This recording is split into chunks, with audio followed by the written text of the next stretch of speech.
And the psychoanalysts, I think, err too much on the side of the subject. They tend to think that too much of you is inside of you and too little of you is outside of you. And part of the reason I believe that is because of my clinical experience. I love the psychoanalysts, man. They're brilliant, they're deep. They grapple with real problems, like with the problems, when people have real problems, and I mean profound problems, they're really profound moral problems, they're problems of good and evil, really. You know, there are things going on in their family that are so terrible that, well, that they're sometimes fatal, you know, lie upon lie upon lie upon lie for decades and decades and decades. It's awful.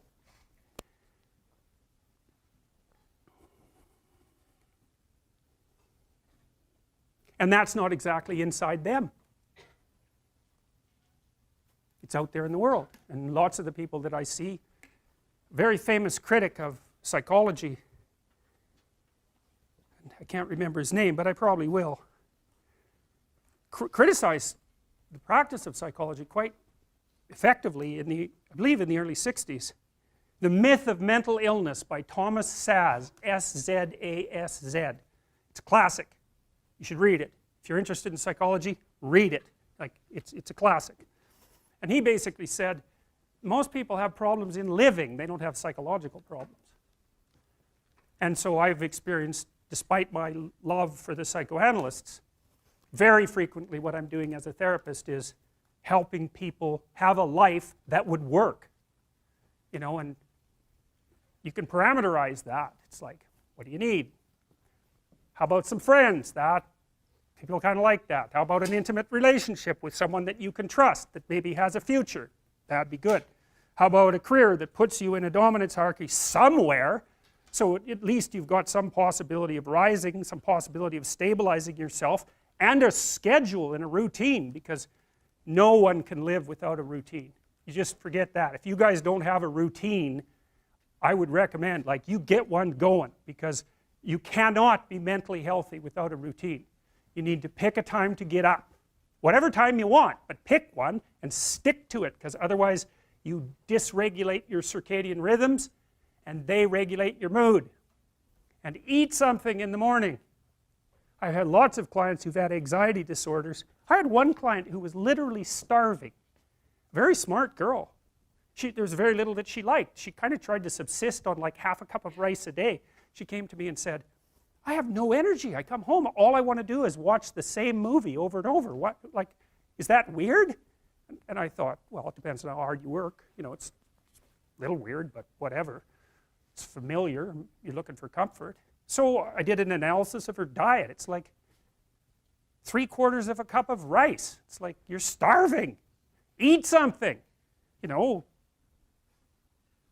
you'll feel better. So she modified her diet, and all her anxiety went away, and she had some energy. It's like, yeah, you got to eat. So a schedule, that's a good thing, man. Your brain will thank you for it. It will stabilize your nervous system. With a bit of a plan, that's a good thing. You need a career, you need something productive to do with your time. You need to regulate your use of drugs and alcohol, most particularly alcohol, because that does in a lot of people. You need a family, like the family you have, your parents and all that. It'd be nice if you all got along, you could work on that. That's a good thing to work on. And then, you know, you probably need children at some point, and that's life.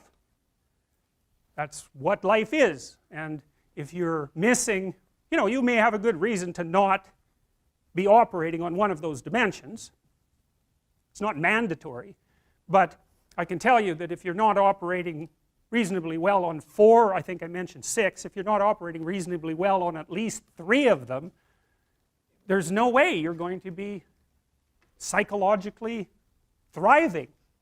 And that's more pragmatic in some sense than psychological, right? Human beings have a nature. There's things we need. And if we have them, well, that's good. And if we don't have them, well, then we feel the lack. And so behaviorists, behavioral psychologists concentrate a lot more on that sort of thing. You know, it's practical. It's like strategizing. Make a career plan. Figure out how to negotiate, because that's bloody important. Figure out how to say what you need. Figure out how to tell the truth to people. Figure out how to listen to your partner in particular, because if you listen to them, they will actually tell you what they want, and sometimes you can give it to them, and maybe they'll return the favor, and if you practice that for like 15 years, well, then maybe you're constantly giving each other what you want. Well, hooray, that would be good.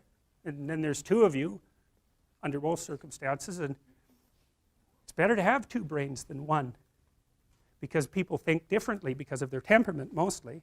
And so the negotiation is where the wisdom arises, and it's part of the transformation, the psychological transformation that's attendant on an intimate relationship, and one of the fundamental purposes of a long-term intimate relationship.